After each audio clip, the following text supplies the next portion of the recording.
Village food with Rupsana. আমি সেই রূপসানা আবারও হাজির হলাম প্রত্যেক দিনের মতন দারুণ স্বাদের রমজানের ইফতার স্পেশাল ডিমের চপ রেসিপি নিয়ে। আসসালামু আলাইকুম সুপ্রিয় দর্শক বন্ধুরা, আজকের আমি দেখাবো ডিমের চপ। তার জন্য নিয়েছি 4টে ডিম, আর ডিমগুলো আমি ঠিক এইভাবে লম্বালম্বি করে কেটে নিয়েছি। নিয়েছি 250 গ্রাম বেসন। বেসনের সঙ্গে দিয়ে দেব স্বাদ অনুযায়ী নুন। 1 চা চামচ নিয়েছি জিরা আর মরিচের গুঁড়ো। 1 চুটকি হলুদের গুঁড়ো। 1 চুটকি দিয়ে দিচ্ছি লঙ্কা গুঁড়ো। সমস্ত উপকরণ আমি এখানে অ্যাড করে দিয়েছি। এমন কোনো বেশি উপকরণ লাগে না, বাড়িতে থাকা অল্প উপকরণ দিয়ে এই ডিমের চপটা বানিয়ে ফেলা যায়, আর খেতে অসম্ভব মজাদার হয়। এবার আমি শুকনো উপকরণগুলো দিয়ে এইভাবে একটা হ্যান্ড উইচের সাহায্যে এইভাবে একটু ফেটে নিচ্ছি। এবার আমি এখানে অল্প অল্প করে পানি দেব আর সুন্দর একটা ব্যাটার তৈরি করব। বেসনটা আমি সুন্দরভাবে ফেটে নিয়েছি, আর বেসনের ঘনত্বটা ঠিক আমি এইভাবে রেখেছি। এর থেকে কিন্তু বেশি পাতলাও হবে না আর বেশি মোটাও হবে না, এইভাবে এর ঘনত্বটা থাকবে। এবার আমি সবশেষে যোগ করে দেব এখানে কিছুটা ধনিয়া পাতা নিয়েছি। ধনিয়া পাতা একদম ফ্রেশ ধনিয়া পাতা, ধনিয়া পাতাগুলো দিয়ে দিলাম। ধনিয়া পাতাটা দিয়ে আবারও এইভাবে 1-2 মিনিটের মতন এইভাবে ফেটে নেব।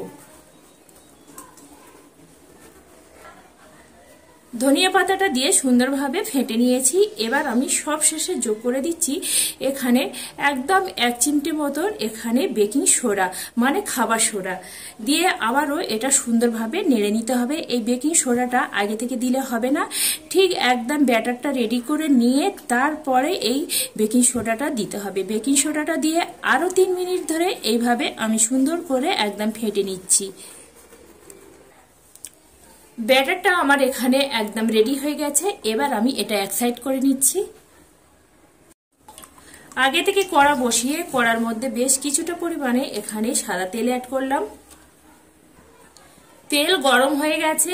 আগে থেকে যে বেসনের ব্যাটারটা রেডি করেছিলাম আর ডিমগুলো যে কেটে রেখেছিলাম, এবার এইভাবে সুন্দর করে এইভাবে একদম বেসনটা এইভাবে করে নিতে হবে।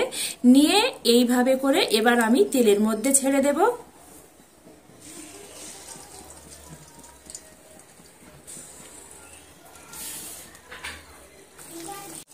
এখানে আমি ডিমের চপগুলো দিয়ে দিলাম আর অপেক্ষা করব এখানে ভেসে ওঠার জন্য। এখানে আমার ডিমের চপগুলো সুন্দরভাবে ভেসে উঠেছে। এবার আমার এখানে 1 পিঠ হলে অপর পিঠটা আমি উল্টে দেবো। এখানে আমার 1 পিঠ হয়ে গেছে, অপর পিঠটা এইভাবে উল্টে দেব।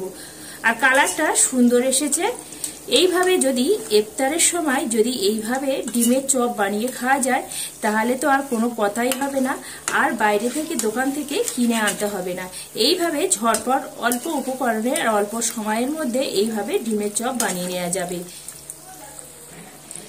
এখানে আমি ডিমের চপগুলো উল্টে পাল্টে সুন্দর করে একদম লাল লাল করে মুচমুচে করে ভেজে নিয়েছি। এখানে আমার চপগুলো ভাজা একদম রেডি হয়ে গেছে। এবার আমি তেল থেকে তেলগুলো ঝরিয়ে ডিমের চপগুলো তুলে নিচ্ছি। আর দেখে বুঝতে পারছেন কতটা সুন্দর হয়েছে, লোভনীয় দেখতে। এইভাবে হলেও বন্ধুরা আমার মতন করে এই ইফতার স্পেশালের জন্য এই ডিমের চপটা বানিয়ে দেখতে পারেন।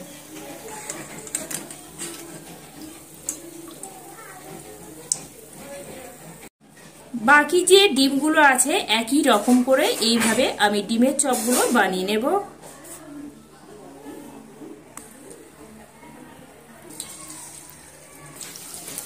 এখানে আমার একই রকম করে 1 পিঠ এখানে ভাজা হয়ে গেছে। অপর পিঠটা এইভাবে আমি উল্টে পাল্টে একদম সুন্দর করে লাল লাল করে ভেজে নেব। আর এটা করতে বেশিক্ষণ সময় লাগে না বন্ধুরা, একদম ঝটপট বানিয়ে ফেলা যায়। বেসন আর ডিম থাকলে তৈরি হয়ে যাবে এই দারুণ স্বাদের ডিমের চপটা। বাকি ডিমের চপগুলো আমার এখানে একদম রেডি হয়ে গেছে। এবার আমি তেল থেকে তেল ঝরিয়ে চপগুলো তুলে নিচ্ছি।